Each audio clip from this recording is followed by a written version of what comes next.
여러분 안녕하십니까? 인터넷 필그림교회 김홍기 목사입니다. 오늘은 3월 16일, 한국은 17일이 되었습니다. 네, 하나님의 복은 경건한 조언을 통해 주어진다, 이런 제목으로 말씀을 전하겠습니다. 네, 제가 하나님의 뜻을 분별하는 8가지 원리를 말씀드린 것을 여러분들이 기억하실 겁니다. 순종, 절대적인 순종, 그리고 하나님의 지혜를 믿음으로 구하는 기도, 후히 주시고 꾸짖지 아니하시는 하나님께 구하는 기도, 그리고 성령으로 인도함을 받는 것, 그리고 하나님께서는 환경을 통해 섭리적으로 우리를 인도하십니다. 또 우리 마음의 평안이 심판자가 되게 하라고 말씀을 했습니다. 하나님의 평강이 심판자가 되게 하라.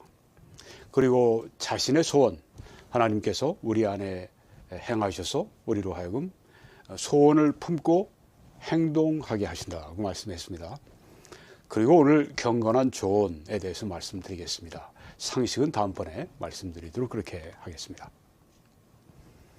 네, 경건한 조언은 복을 가져옵니다. 조언은으로 바꾸겠습니다. 경건한 조언은 복을, 하나님의 복을 가져옵니다. 그러니까 이 경건한 조언이 얼마나 중요한가요? 경건한 조언자가 옆에 있는 사람은 큰 복을 받은 것입니다.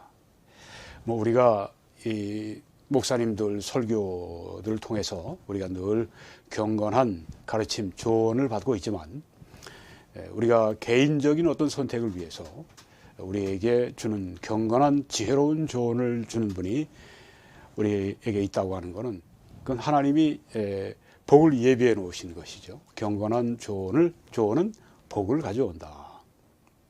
네, 이 말씀에 지략이 없으면 백성이 망하여도 지략이 많으면 평안을 누리느니라, 이렇게 잠언 11장 14절 말씀을 밑에 개역 개정을 제가 여러분들에게 보여드렸습니다. 그런데 영어 성경들은 한결같이 위에처럼 번역을 했습니다. 조언이 없으므로 counsel, 이 조언이 없으므로 사람들이 멸망하나 좋은 자들, 카운슬러들이 많으면 안전하다. 혹은 안전하다가 승리한다, 그런 뜻도 있습니다. 네. 지략이 없으면, 밑에 번역을 보면 지략이 없으면 백성이 망하여도 지략이 많으면 평안을 누리느니라.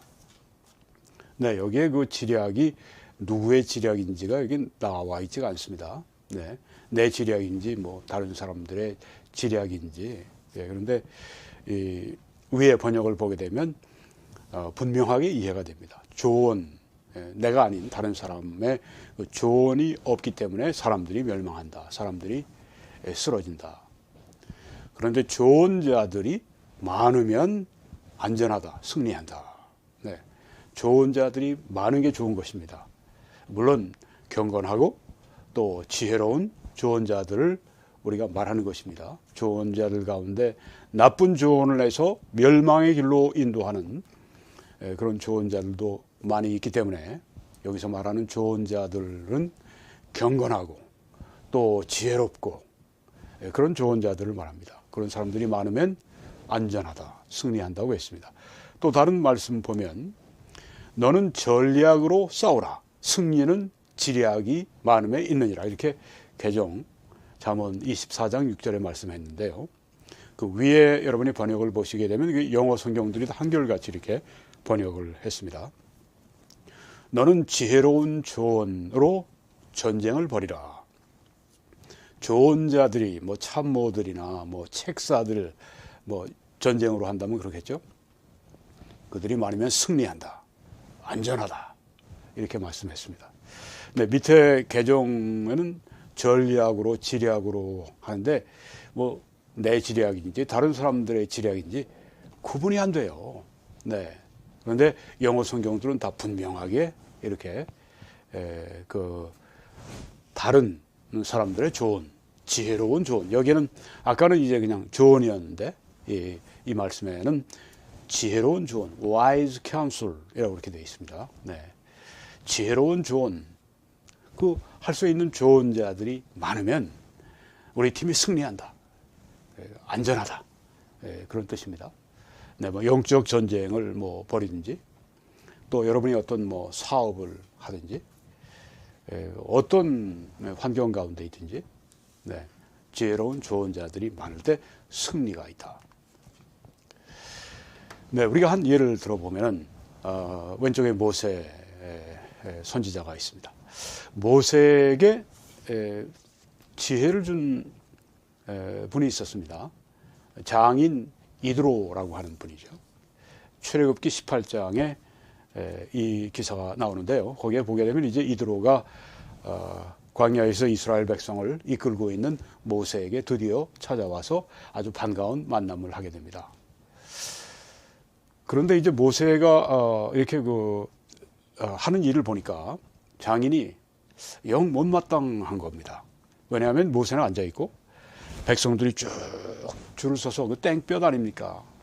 그 광야니까 이 재판을 모세가 해주기를 기대하고 쫙 줄을 서 있는 거예요. 그러니까 모세 혼자 일을 하니까 모세도 지치고 또 거기에 백성들도 지치고 그런 모습을 보면서 이렇게 하면 안 되겠습니다. 그렇게 이드로가 조언하면서 둘 다 기운이 빠져서 이거 안 되는 일입니다. 내가 한 가지 방침을 알려드리겠습니다. 그리고 한 말씀입니다. 너는 그 백성을 위하여 하나님 앞에서 서서 그 사건들을 하나님께 가져오며 이렇게 말씀을 했습니다. 네, 우리 개역개정엔 서서라고 하는 말이 빠져 있습니다. 네. 너는 그 백성을 위해 이스라엘을 위해 하나님 앞에 서서 그 사건들을 하나님께 가져오며 기도를 의미하는 것 같습니다. 네. 백성 앞에 서 있으라. 하나님 앞에 서 있으라. 백성을 위해서. 네. 그리고 그 사건들을 가져오라. 그들에게 율례와 법도를 가르쳐서 마땅히 갈 길과 할 일을 그들에게 보이고 이스라엘 백성들에게 하나님의 말씀을 가르치는 일을 하십시오. 그들이 마땅히 가야 할 길, 마땅히 해야 할 일을 하나님의 말씀을 가르쳐서 보이십시오. 설교하라고 하는 말씀입니다. 네, 모세의 지금 해야 할 일을 이 이드로 장인이 지혜롭게 조언해 주고 있는 것을 볼 수가 있습니다. 모세는 재판하는데 그렇게 시간을 다 쏟게 되면은 실제로 이렇게 설교하고 가르치는 일을 할 수가 없단 말이죠. 그게 사실 더 근본적으로 중요한데요. 네. 우선순위를 여기에 말씀하는 걸 볼 수가 있습니다. 너는 또 온 백성 가운데에서 능력이 있는 사람들, 곧 하나님을 두려워하고 하나님을 경외하고, 이건 아주 영적인 일에 있어서 필수죠. 하나님을 경외하고 진실하고 또 불의한 이익을 미워하는 자를 살펴서, 네, 불의한 이익을 받지 않는 자. 요새 한국의 이재명 같은 사람들 아주, 네, 온 한국의 거의 반수 이상이 이재명을 잡아야 된다, 감옥에 넣어야 된다, 그렇게 지금 하고 있는 이유가 뭡니까? 네, 진실하지 않고 불의한 이익을 도모했다고 생각하니까 그런 건데요. 지금 여기는 뭐 영적인 일일 뿐 아니죠. 네, 재판은 영적인 일이기도 하지만 또 이스라엘의 그 재판 행정입니다. 국가 경영입니다. 거기에 이런 사람들이 뽑혀야 된다. 하나님을 두려워하고 진실하고 불의한 이익을 미워하고 이건 뭐 우리 신약 교회 일꾼들에게도 다 해당되는 그런 말이죠. 네. 살펴서 뭐 우리 신약의 초대 집사들을 뽑을 때 성령과 지혜가 충만해서 칭찬 듣는 사람 7을 택해라 이렇게 말씀했는데, 여기가 뭐 다 같은 맥락의 말씀이라고 볼 수가 있습니다. 네. 여러분이 하나님의 일을 할 때, 또 혹은 여러분이 뭐 그 어떤 뭐 사업상 누구를 뭐 그 동업자로 세울 때 다 어떤 경우에든지 다 그렇습니다. 네, 자격 요건을 분명히 해야 합니다. 하나님을 두려워하는 사람, 진실한 사람, 불의한 이익을 미워하는 사람, 이런 사람들을 살펴서 백성 위에 세워서 천부장, 1000명을 담당하는 사람, 백부장, 100명을 담당하는 사람, 50부장, 50명을 담당하는 사람, 10부장, 10명을 담당하는 사람. 네, 넷으로 이렇게 그 등급을 나누어서 그리고 팀으로 일하라. 아까는 우선순위로 말씀을 전하십시오. 하나님 앞에 서서 이스라엘 백성에게 문제를 하나님께 말씀드리십시오. 말씀과 기도 먼저 하세요. 그리고 재판하는 일은 혼자 하지 말고 나눠서 하십시오. 팀으로 하십시오. 함께 하십시오. 이렇게 아주 지혜롭게 조언을 한 것입니다. 그들이 때를 따라 백성을 재판하게 하라. 큰 일은 모두 네게 가져갈 것이요 작은 일은 모두 그들이 스스로 재판할 것이니. 아주 이 선우 그리고 또 이 우선 순위가 분명한 걸 볼 수 있죠. 큰 일은 모세에게, 작은 일은 그 부장들에게 가져가라. 그들이 스스로 재판할 것이니 그리하면 그들이 너와 함께 담당할 것인즉 일이 네게 쉬우리라. 네. 모세는 이 말씀을 따라 그대로 했습니다. 어떻게 됐을까요? 물론 결과가 좋을 수밖에 없죠. 네, 여기 아주 유능한, 아주 지혜로운 장인이 이렇게 거의 이제 한 나라를 이루어가는데 아주 중요한 그런 조언을 해 주었습니다. 네. 이렇게 함으로 이스라엘이 잘 됐죠. 잘 됐다고 하는 건 달리 얘기하면 하나님의 복이 임한 것입니다. 모세에게도, 또 백성들에게도 이렇게 지혜로운 아주 경건한 이 조언자들의 이 조언을 우리가 받게 되면 그 하나님의 축복의 통로가 된다고 하는 것입니다. 네, 그래서 하나님은 하나님의 이런 종들을 통해서 그 하나님의 뜻을 보여주시고 여긴 지금 모세에게 이드로를 보내셔서 그렇게 할 것을 가르치셨습니다. 하나님께서 모세에게 직접 말씀하시기도 하는데 이 경우에는 이드로를 보내서 그렇게 하나님께서 뜻을 보여주신 겁니다. 그래서 성경에 너희는 지혜롭게 행하라고 에베소 5장 8절에 말씀하지 않았습니까? 네, 그래서 하나님의 뜻은 지혜롭게 행하는 것인데 여기에 지금 이 경우가 지혜롭게 행하는 경우가 되는 것입니다. 어떻게 우리가 지혜로운 결정을 할까? 네, 찰스 스탠리 목사님은 참 흥미로운 말씀하셨습니다. 내가 지혜롭게 결정하는 게 하나님의 뜻인데 어떻게 내가 지혜롭게 결정하는 것을 알 수 있는가? 결과를 생각해보고 그렇게 생각하면 지혜로운 게 뭔지를 알 수가 있다. 네, 그렇게 말씀했는데요. 아주 지혜로운 말이라고 생각합니다. 네, 지혜롭게 결정하는 게 하나님의 뜻인데 결과를 미리 생각해보고 어느 것이 지혜인지를 판단할 수 있다고 하는 것입니다. 네, 이제는 윌리엄 콜게이트라고 하는 분의 이야기를 좀 말씀드려야 되겠습니다.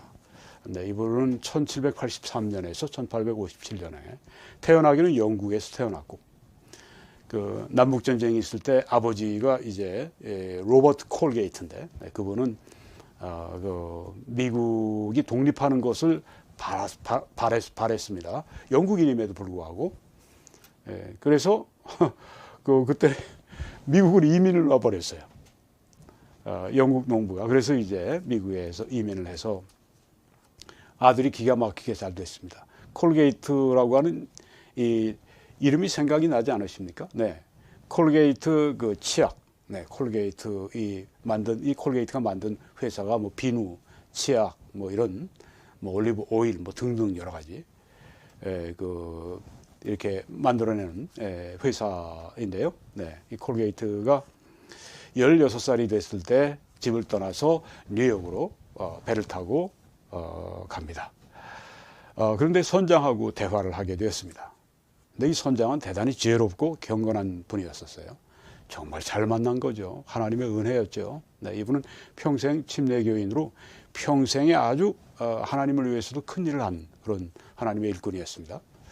그런데 그분이 하는 얘기가 이제 배를 타고 가면서 이 콜게이트가 자기 꿈을 얘기합니다. 난 뉴욕에 가서 그 당시 그냥 미국에서 가장 번창하는 뉴욕이니까 거기에 가서 저는 이 비누를 만드는 그런 사업을 하려고 합니다.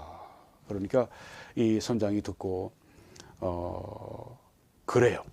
앞으로 비누를 잘 만드는 아주 큰 회사를 만드는 그런 사람이 필요합니다. 당신이 그런 사람이 되기를 원하면 당신의 수입을 가지고 하나님께 영광을 돌리십시오. 하나님을 영화롭게 하십시오. 당신이 버는 것의 10분의 1은 11조를 하나님께 드리세요. 이 콜게이트가 거기서 그 말을 그대로 듣고 그 지혜로운 조언, 영적인 조언을 실천을 한 겁니다.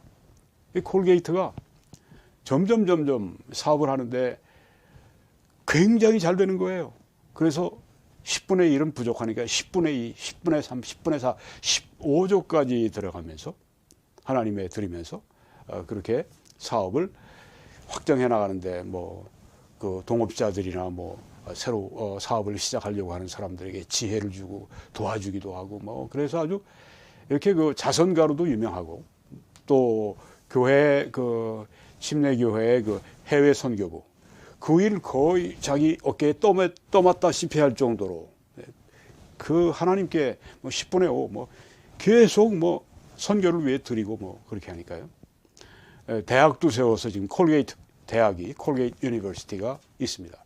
네, 콜게이트 대학을 세우기 전에 그게 원래 신학대학원이었는데 그 신학대학원을 이제 이 후원하고 그러다가 여러분이 지금 뒤에 이 콜게이트의 뒤에 보이는 이 캠퍼스가 콜게이트 유니버시티, 콜게이트 대학입니다. 굉장히 그 아름다운 전경을 가지고 있는 캠퍼스라고 이야기를 합니다. 네. 그 선장이 그때 조언을 해준 덕택에 콜게이트가 그렇게 아주 그 크게 성공하는 사업가가 됐고 하나님의 축복을 받아 그뿐 아니라 하나님께 또한 영광을 많이 돌렸습니다. 여러분 가운데도 한국의 제2의 콜게이트가 나올 수 있기를 간절히 바랍니다. 여러분이 그렇게 되시면 저한테 연락을 좀 하십시오.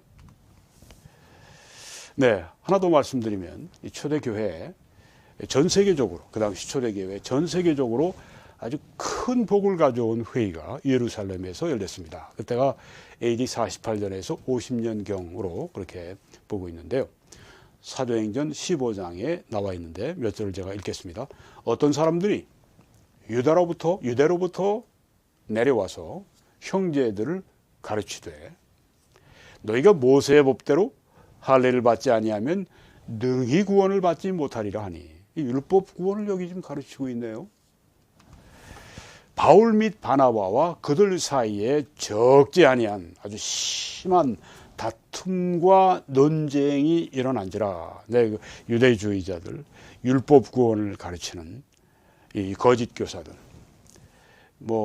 거짓 교사로 완전히 나아가지 않은 사람들일지라도 그 유대교인 가운데 구원받은 사람들 가운데 유대교적인 이 전통을 그냥 가지고 예수님 믿고 구원받지만 모세 할례도 받아야 되고 율법도 지켜야 구원받는다.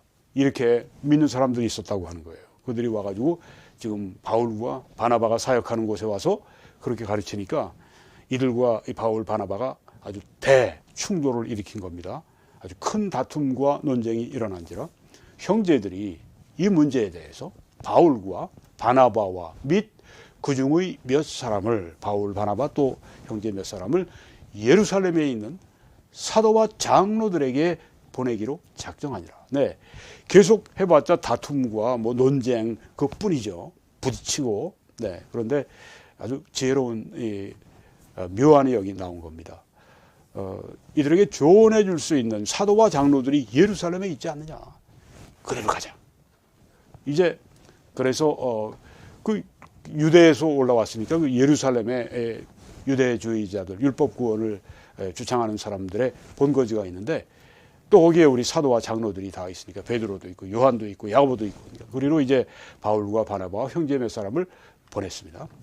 예루살렘에 이르러서 교회와 사도와 장로들에게 영접을 받고 하나님이 여기 장로들은 목회자들을 말합니다. 영접을 받고 하나님이 자기들과 함께 계셔서 행하신 모든 일을 말하며 여기 서서 이렇게 가르치면서 사도 바울이 지금 하나님의 행하신 일을 사도들에게 장로들에게 교회 앞에 말을 하고 있습니다. 그런데 바리새파 중에 어떤 믿는 사람들, 바리새인이었다가 이제 구원받은 믿는 사람들이 일어나서 말하되 이방인에게 할례를 행하고 모세의 율법을 지키라. 명하는 것이 마땅하다 이렇게 주장을 했습니다. 네, 그러니 뭐, 네, 이 초대교회 이때 만약에 그래 맞아, 믿음뿐 아니라 예수님 믿음뿐 아니라 이 할례도 이방인들이 할례도 받고 우리처럼 할례도 받고 모세 율법도 행해야 마땅하다 이렇게 주장을 하는 아주 이때 잘못 그 방향이 틀어졌더라면 교회가 처음부터 아주 이렇게 비뚤어진 방향으로 갈 뻔했는데요. 사도와 장로들이 이 일을 숙고하기 위해 모였다고 했습니다. 저들이 아주 깊이 생각하고 또 논의하기 위해서 모여서 많은 논쟁을 했다고 했습니다. 많은 논쟁이 있은 후에 베드로가 일어나서 말을 합니다. 그러나 우리는 그들이 이방인들이 우리와 유대인들과 동일하게 주 예수의 은혜로 구원받는 줄 믿노라. 할례를 받거나 율법을 행하게 하거나 그게 아니다. 오직 은혜로 주 예수의 은혜로 구원받는 줄 믿노라. 예, 여기 아주 지혜로운 조언이 나온 겁니다. 그 다음에 야고보도 이제 또 같은 이 맥락의 발언을 했고요.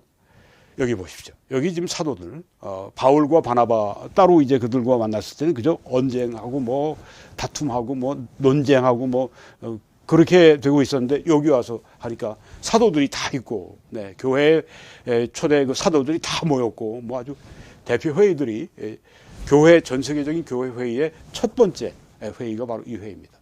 그래서 여기에서 이제 이렇게 좋은 자들이 많으니까 안전했고 또한 승리가 있게 된 겁니다. 그래서 이 일 후에부터 이방인들에게 사도 바울이 복음을 전할 때 이 회의에서 이 얘기한 내용을 얘기를 하면서 우리가 다 주 예수의 은혜로 구원받는다.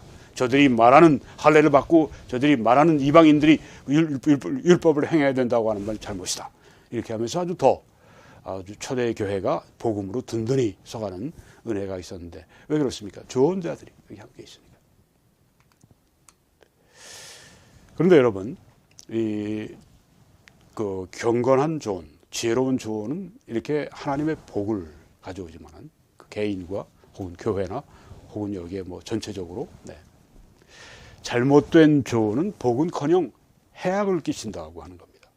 해악을 끼친다. 르호보암 왕의 경우가 그렇습니다. 이 사람은 이제 솔로몬 왕의 친아들이었죠. 네. 그런데 이 왕이 되고 난 다음에 여기 그림에 보면 왼쪽에 좀 나이 든 사람들이 와서 르호보암 왕에게 솔로몬 왕 때는 여러 가지 뭐 건축 공사를 많이 하느라고 백성들이 너무 세금으로 지쳤습니다. 그런데 르호보암 왕께서는 백성들의 세금을 좀 이렇게 감해 주십시오. 그런데 저 중앙에 서 있는 젊은 이들이 이제 반대 조언을 합니다. 세금을 더 높여야 된다고. 르호보암 왕이 이제 이 젊은이들의 잘못된 조언을 받아서 이렇게 말을 합니다. 젊은 사람들의 자문을 따라서 그들에게 말하여 이르되 내 아버지는 너희의 멍에를 무겁게 하였으나 나는 너희의 멍에를 더욱 무겁게 할지라. 내 아버지는 채찍으로 너희를 징계하였지만은 나는 전갈 채찍으로 너희를 징치하겠다. 야, 그동안도 무거웠는데 거기다가 더 무거운 짐을 지우겠다고 그러니까 여기 이 사람들이 어떻게 됐습니까? 돌아갔습니다. 그리고 너 혼자 왕해라. 그리고 12지파 가운데 10지파가 반란을 일으켜서 여로보암을 왕으로 세워서 북이스라엘로 그냥 나라를 쪼개서 그냥 가져간 겁니다. 예, 나라가 이렇게 그 부동강이가 나는 12지파를 다 다스리지 못하고 2지파만 다스린 신세가 된 것은 잘못된 조언을 받아들였기 때문입니다. 경건하지 않고 잘못된 조언. 솔로몬 왕과 함께 이렇게 그 국사를 책임지면서 이렇게 그동안 경험과 지혜를 축적한 이런 그 대신들 이야기를 들어야 마땅한데 그 경험도 없고 뭐 경륜도 없는 그런 그 지혜도 없는 그런 그 젊은이들을 그 잘못된 조언을 따라가다가 이렇게 망하는 겁니다. 르호보암 왕이 망하는 겁니다. 이스라엘이 그때 그렇게 해서 두 쪽으로 두 동강이 나게 된 것입니다. 시편에는 복이 있는 사람은 악인들의 조언 가운데 행하지 아니한다 말씀했습니다. 우리 개역개정에 복이 있는 사람은 악인의 꾀를 쫓지 아니하며 이렇게 말씀했는데요. 영어들 번역을 제가 좀 직접 번역해 봤습니다. 복이 있는 사람은 악인들의 조언 가운데 행하지 아니한다. 르호보암 왕이 이 악인들은 아닐지 몰라도 이 참 미련한 자들의 그 아주 그냥 그 사랑도 없고 자비도 없는 그런 자들의 조언 가운데 행하다가 망하지 않았습니까? 우리는 이렇게 돼서는 안 되겠습니다. 네, 이 복된 조언에 대해서 교훈을 몇 가지 드리고 마치겠는데요. 하나님은 성도의 생애를 위해서 수많은 경건하고 유능한 지혜로운 좋은 자들을 예비하고 계시다고 하는 겁니다. 네, 나에겐 그런 사람이 없어. 아닙니다. 하나님께서는 모든 성도의 생애를 위해 수많은 경건하고 유능한 좋은 자들을 예비하고 계십니다. 근데 나는 없어. 찾지 않아서 그렇죠. 또 옆에 있는데 모를 수도 있습니다. 여러분이 뭐 이렇게 성령 안에 행하면서 개인적인 뭐 어떤 그 좀 작은 일들은 혼자 하시더라도 내 자신과 가족의 삶에 큰 영향, 또 앞으로 나머지 생애에 아주 큰 영향을 끼치는 그런 문제는 조언을 구하는 게 좋다고 하는 겁니다. 네. 뭐 미국의 뭐 한국의 뭐 대통령들이 그렇죠. 네. 뭐 지식과 경험을 다 쌓고 그래서 대통령이 되었는데 그것만 가지면 부족합니다. 그래서 여러 참모들이 함께 그 국사를 운영하는 걸 볼 수가 있습니다. 그래서 우리도 중요한 문제들은 조언을 구하는 것이 좋다. 네, 그때마다 하나님이 아주 꼭 필요한 사람들을 예비해 주셨다가 조언을 할 수 있는 사람들을 주시죠. 경건한 조언을 원하시면 경건한 사람의 조언을 구해야 합니다. 경건한 사람들은 비슷한 얘기를 합니다. 왜? 이 책, 성경의 사람들이기 때문에 그렇습니다. 그런데 우리가 이렇게 경건한 조언자들뿐 아니라 불신자의 조언을 필요로 할 때가 있습니다. 뭐 전문적인 조언을 받아야 될 때가 있습니다. 건강에 대한 뭐 조언이나 의료 문제에 대한 뭐 그런 혹은 법률, 재정 이런 데에는 우리가 전문가들의 조언이 필요한데 크리스천 전문가가 있으면 좋고요. 없으면은 할 수 없이 그때 불신자 그 전문가의 조언을 받으십시오. 네, 그 뭐 비전문가로 그냥 막 이렇게 하다가 그 여러 가지로 손해를 많이 보고 그렇게 하지 마시기 바랍니다. 불신자들일지라도 네, 하나님이 사용하셔서 그렇게 우리들의 삶 가운데 복이 되는 결과를 초래하도록 그렇게 하실 수가 있습니다. 그런데 이런 때에도 크리스천 전문가가 있으면 그렇게 조언을 구하는 것이 좋습니다. 제가 아는 어떤 분이 눈이 한쪽이 거의 안 보이는 단계가 이르렀는데 안과 의사가 그 수술을 좀 하자. 근데 수술하다가 잘못하면 이게 그 눈이 멀 수도 있어요. 그래서 본인이 결정을 아주 신중하게 기도하면서 했는데 그 안과 의사의 그 조언을 따라서 했는데 눈 상태가 아주 좋아졌습니다. 네, 아주 뭐 10여 년 이상 눈이 아주 좋은 가운데 그렇게 지내고 있습니다. 네, 그래서 이렇게 그 불신자일지라도 전문적인 조언을 받을 필요가 있다. 그리고 또 문제 후반에 이로써 다 그 뭐 문제가 그냥 다 아주 헝클어지고 다 그냥 문제 일으키고 그런 후반이 아니라 초반에 조언을 구하라고 하는 것입니다. 네, 그래서 초반에 그 문제 좋은 조언을 지혜로운 조언, 경건한 조언을 받아들여서 그렇게 그 실행을 해야 그 문제가 해결되지. 문제가 다 끝날 때 이젠 다 아주 완전히 정말 그 파탄이 나는 그때 조언을 구하지 말라 하는 것입니다. 그리고 영적인 도덕적인 문제에 있어서 이 성경을 최종적 권위로 믿지 않는 불신자들의 조언을 구하지 마세요. 네, 영적인 도덕적인 문제에 있어서 절대 이 성경을 규범으로 성경을 최종적인 권위로 우리의 믿음과 행실의 최종적인 권위로 믿지 않는 불신자들의 조언을 구하지 마십시오. 그 그리스도인들 많은데 그렇게 할 필요가 없다고 하는 겁니다. 네, 이 육신적인 그리스도인이나 성숙한 그리스도인일지라도 잘못된 생각에서 그렇게 하는 조언을 받지 말라고 하는 것입니다. 조언은 무조건 다 받는 것도 잘못입니다. 네. 근데 육신적인 그리스도인은 뭐 그러기가 쉽지만 성숙한 그리스도인도 그럴 때가 있어요. 어떤 편견이나 잘못된 생각에서 조언을 해주는 것을 받지 말아라 하고 하는 것입니다. 네. 여러분 항상 마지막으로 8가지 원리를 활용해서 총체적으로 판단을 하시기 바랍니다. 네. 그래서 난 순종되어 있는가? 절대적으로 내 의지가 내가 하나님의 지혜를 구하고 있는가? 성령의 인도를 받고 있는가? 환경을 통해 하나님이 나에게 어떤 열린 문을 주시는가? 또 내 마음에 성령이 하나님이 주신 평안이 있는가? 또 내 소원, 하나님의 뜻 안에서 가지고 있는 소원과 일치하는가? 또 오늘 이 경건한 조언, 지혜로운 조언. 네. 상식에 대해서는 다음번에 그렇게 말씀드리도록 하겠습니다. 여러분이 사역을 위해 함께 기도와 전파와 헌금으로 함께 해주시기 바랍니다. 그렇게 할 때 하나님의 놀라우신 은혜와 축복이 여러분들과 함께 하실 줄 믿습니다. 이제 놀라우신 하나님의 은혜가 여러분들에게 한 분 한 분에게 충만하게 임하시길 간절히 축원합니다.